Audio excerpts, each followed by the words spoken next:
देखो मेरी बात सुनो, अभी वैसे भी रोस्टिंग मोड ऑन है, पकड़ के पेल दूंगा तो बोलना मत कि बोल दिया।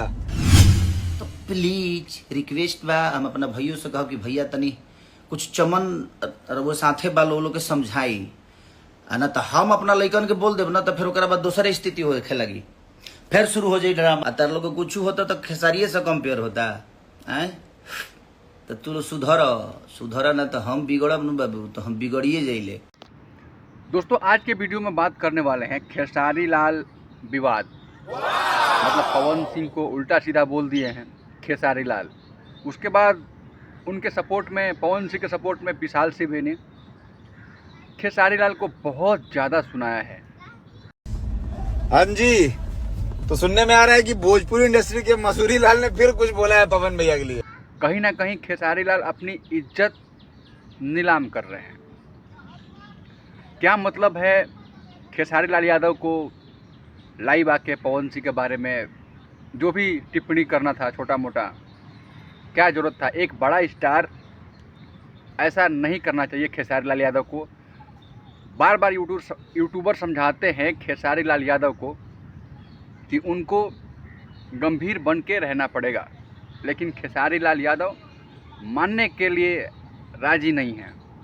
अब देखिए ना, खेसारी लाल यादव ने आके लाइफ में पवन सिंह के बारे में इशारों में बहुत कुछ कह दिया, ठीक है। और तार लोग कंपेयर करते रहन तो हर चीज में कंपेयर कर, डांसों में कर, वीडियो में कर, एक्टिंगों में कर, कॉमेडियों में कर, गायकियों में कर, हर चीज में कर, समाज से लेके परिवार से लेके हर चीज में कंपेयर। उसके बाद अपना फजीहत खुद करवा लिया विशाल सिंह, जो कि पवन सिंह के आगे पीछे घूमता है। उसने बहुत सारी बातें बोली है खेसारी जी के लिए, खेसारी भाई के लिए, खेसारी भैया के लिए। तो कहीं ना कहीं भोजपुरी में जब आप गाने नहीं चलते हैं ना, आपके गाने पे व्यूज़ कम आएगा, आपका लगेगा कि आपका पब्लिसिटी जो है, पब्लिसिटी वो डाउन जा रहा है, अब आपका पतन होने वाला है, तो भोजपुरी में विवाद चालू कर देते हैं अपने भोजपुरी के सुपरस्टार। तो कहीं ना कहीं शर्मसार हो रहा है भोजपुरी, और भोजपुरी को बदनामी की ओर ढकेल के ले जा रहे हैं। मतलब बदनामी की ओर ढकेल के ले जा रहे हैं अपने सुपरस्टार।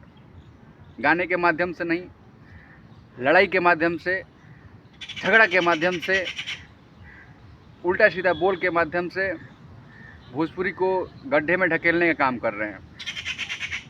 अच्छे अच्छे गाने लाइए, कुछ नया कीजिए, ये सब नहीं करना है। एक ही गाना होता है, एक ही म्यूजिक होता है, उसी पे सब गाते हैं। उसके बाद दूसरे गाना चुरा लेते हैं, जो लड़का नया नया गाना जिसका चलता है। यही सब भोजपुरी में हो रहा है। और भोजपुरी अगर यूट्यूब पे सर्च मार लो पवन सिंह का नाम या खेसारी लाल का नाम, तो भोजपुरी के जितने भी अश्लील गाने भी हैं, जितने भसड़ है, ये बकचोदी यूट्यूब पे हो रही है, सब सामने आ जाएगा। इन लोगों को कोई काम नहीं देगा। बॉलीवुड में एक आधा काम मिल जाता है इन लोग को बॉलीवुड में, इसलिए कि अपने जो भोजपुरी के बड़े बड़े हीरो हैं, एक्टर हैं, बहुत दिनों से मेहनत कर रहे हैं, और कुछ भोजपुरिया जो जनता है, श्रोता है, वो उनको लुभाने के लिए, ऑडियंस को लुभाने के लिए अभी पवन सिंह को काम दिया गया है। जो त्रिपाठी जी हैं, पंकज त्रिपाठी, उनके कहने पे पवन सिंह को गाना में गवाया गया है, और पूरा एक मीटिंग फिक्स हुई थी। उसमें समझाया भी गया है कि कैसे भोजपुरी ऑडियंस को हम लोग लुभाएंगे। तो पवन सिंह के ऑडियंस बहुत ज़्यादा हैं, इसीलिए पवन सिंह को गाने में काम दिया गया है, भोजपुरी ऑडियंस को लुभाने के लिए। बाकी आप लोग समझदार हो, ज़्यादा ज्ञानी तो हो नहीं, आप लोग समझ सकते हो। बस वीडियो को एंड करना चाहूँगा, बहुत लंबा वीडियो हो रहा है। मेरा समझाने का मतलब यही था कि खेसारी लाल को आके ऐसे नहीं करना चाहिए, पवन सिंह के ऊपर टिप्पणी नहीं करना चाहिए। इशारों में बहुत कुछ कह दिया है पवन सिंह। आप लोगों ने सबने वीडियो को देख ही लिया है, अब बताने की मुझे कोई ज़रूरत नहीं है। बस, धन्यवाद, नमस्कार दोस्तों। आप लोग देख रहे थे नई बस्ती ब्लॉग, मैं आप सबका भाई अर्जुन। दोस्तों अगर मेरे यूट्यूब चैनल पर आप लोग नए हो तो मेरे चैनल को सब्सक्राइब कर लीजिएगा, बेल घंटी दबा दीजिएगा, ताकि कोई भी वीडियो को अपलोड करता हूँ तो सीधे आप तक पहुँचता रहे।